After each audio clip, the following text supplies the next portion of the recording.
ফেব্রুয়ারিতে ত্রয়োদশ জাতীয় সংসদ নির্বাচন ও গণভোটের মাধ্যমে দেশের ভবিষ্যৎ নির্ধারণ হবে বলে মন্তব্য করেছেন প্রধান উপদেষ্টা অধ্যাপক ড. মোহাম্মদ ইউনুস।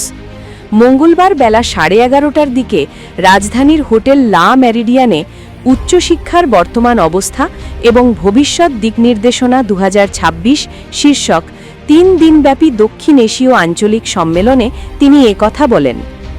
সম্মেলনে ড. মোহাম্মদ ইউনুস বলেন, এদেশের শিক্ষা ব্যবস্থায় শুধুমাত্র চাকরি পাওয়ার জন্য পড়াশোনা করানো হয়।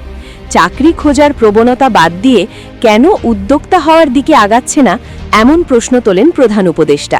তিনি বলেন, তরুণদের রাজনৈতিক দল রয়েছে, তাদের অনেকে নির্বাচনে জিতে আসবেন এমন প্রত্যাশা ব্যক্ত করেন তিনি।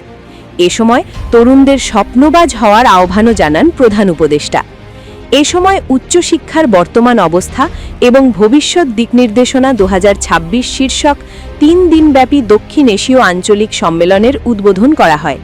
সম্মেলনে যুক্তরাজ্য, মালদ্বীপ, মালয়েশিয়া, নেপাল, পাকিস্তান, শ্রীলঙ্কা সহ বিশ্বের বিভিন্ন দেশ এবং বিশ্বব্যাংকের প্রতিনিধি সহ আন্তর্জাতিক প্রতিনিধিরা অংশ নিয়েছেন।